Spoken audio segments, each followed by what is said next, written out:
A county line stealer had made an incredible amount of money when he went from petty thief to one of the biggest dealers in the north of England. Bonar also went by the name of Bun Williams, and the high achiever had been arrested by police a number of times for his part in a string of robberies and petty crimes, like dishonesty. At just 19 years old, Bun had served a jail sentence for a robbery also. Once released from jail, Bun had been recruited by a crime boss, a drug dealer called Simon Simpson, who was said to be part of the dangerous longisight crew. Simon Simpson liked the fact that Bun Williams was a high achiever and he wanted to live a life of luxury and was willing to do anything to achieve that dream. So Bun was taken under the wing of Simon and shown how to take a kilo of white and use bulking agent to double profits by diluting the strength of Class A. Bun was taken through each step of a drug dealing operation. Now Simon Simpson, according to the police, was one of the first people to cash in on county lines.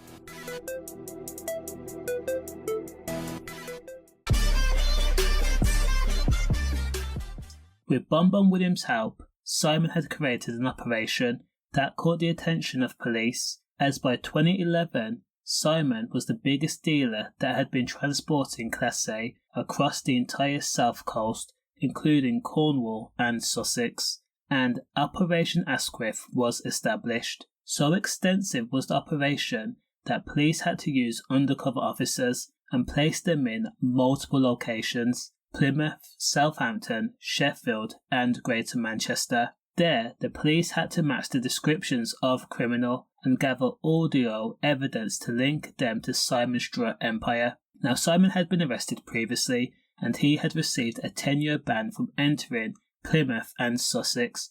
However, the court order did not stop Simon from still making his money. Instead, he would be outside the city limits and then send his gang to conduct business by still selling Class A. So, at the first signs of dawn on a frosty morning of September 15th of 2011, 100 police officers dressed in protective armour across 5 separate forces conducted Operation Asquith to dismantle Simon Simpson's gang. The raids across Plymouth, Southampton, Sheffield, Bolton and Greater Manchester was conducted within 2 minutes of each other. During a conducted raid, Bun Williams had been swept up and he was placed in handcuffs and arrested. At the time, Bun was 21 years old and he had been found in a dilapidated flat in Halliwell, Bolton. Immediately, police had caught Bun in close proximity of £10,000 worth of H and white.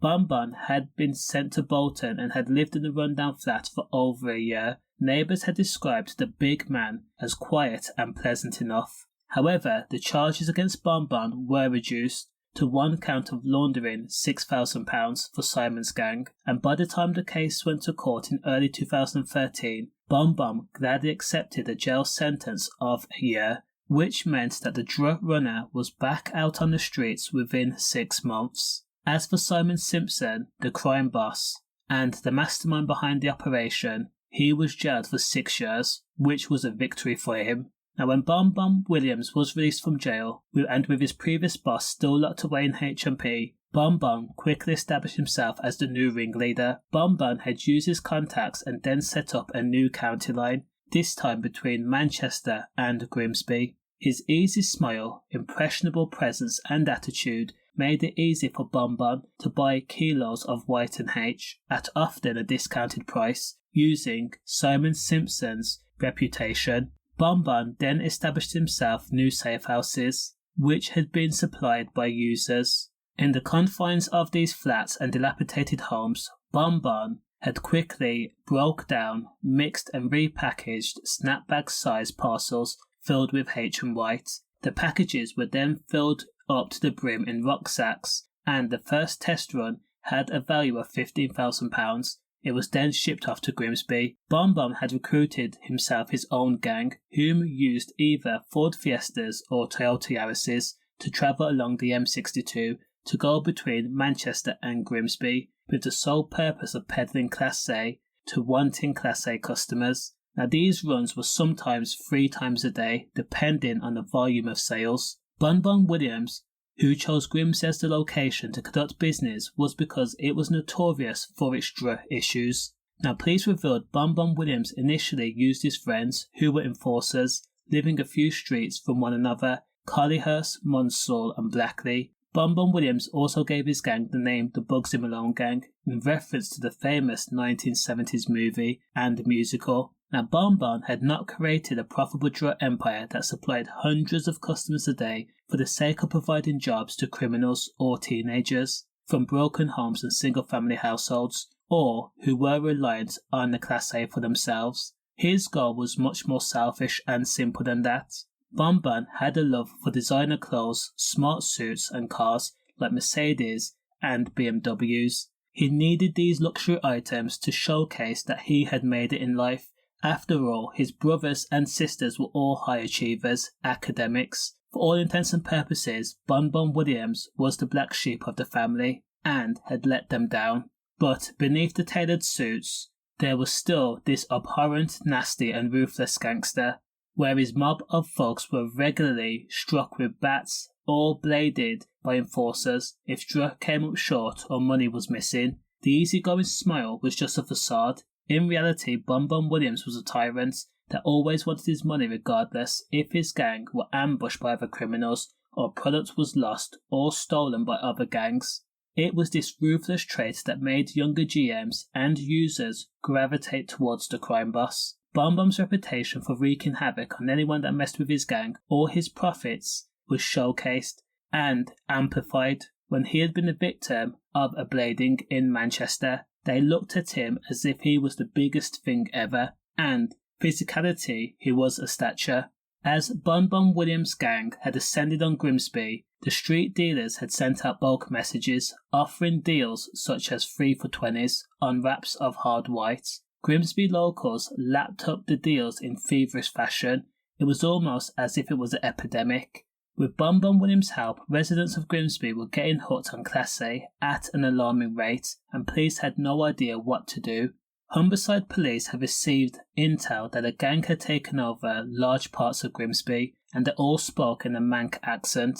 With the help of the National Crime Agency, an investigation was quickly set up into the Bugsy Malone Gang. Bun Williams' biggest downfall was that he had used social media regularly to detail his life and the luxuries that he had. Also, most of his gang members were low-level street dealers or petty criminals or users who themselves were high, and they worked round the clock, often surveyed by police travelling up and down the M62 from Manchester to Grimsby to re-up on White and H. The users/dealers were also caught dipping into their own supply and using testers in the street in full view of plainclothes police officers that were building a case against the Bugsy Malone Gang. In half a dozen occasions, street dealers were also selling to undercover officers. Now Bun had thought the fact that he could style himself in Omega and Rolex watches and wear tailored suits and designer t-shirts and baseball caps that were favoured by reality TV stars, Bun would pass himself off as a legitimate businessman. However, Bun forgot he had been linked to a big-time county lines dealer that had been associated with the Longisight crew, and that was Simon Simpson. Bun had no business registered at Company House, and he could not account for his newfound wealth. Between October 2015 and October 2016, Humberside Police and the National Crime Agency had interrogated and questioned Bun's gang, and most of them had crumbled under the pressure, which included Robin Griffiths, who had joined the Bugsy Malone Gang after racking up a drug debt, Lee Hughes, who was put in Grimsby to scout homes that could be used as the base of the county line, Gerald Downs, who was a man known to steal cars, John Brady, whom lost his job as a warehouse worker and had racked up a debt with the Bugsy Malone Gang, and brother and sisters Billy and Lauren Griffiths, whom actually had the goal to flee Hull Court during sentencing. Towards the end of the Bugsy Malone criminal operation, Bun Williams knew it was only a matter of time before he was being arrested. Bun had sent a group message to his gang, whom were now operating out of properties in Hinton Avenue, Fulham Court, Fairbrother Street, Freeman Street and Sussex Street. Bam Bam's message was simple. If I get nicked, the phone and the stuff are in next door's shed. And when Bam Bam's home was raided by police, Bam Bam was caught hiding beside his bed and between the window. John Brady was also found in the Hayton Avenue address, hiding behind the door of all places. Police found £2,105 in a sock and drawer in a secret hollow in the divan bed. A Bon went to court after being placed in handcuffs, and of course, ultimately he was found guilty of supplying Class A, like White and H, and he was jailed for 7 years. The courtroom noted that the twinkle and sparkle and the wide smile of a man who prided himself on being well-dressed and well-groomed and presentable was gone. Bon had no choice but to accept his jail sentence in silence. Does the crime match the sentence? Let me know. Stay safe.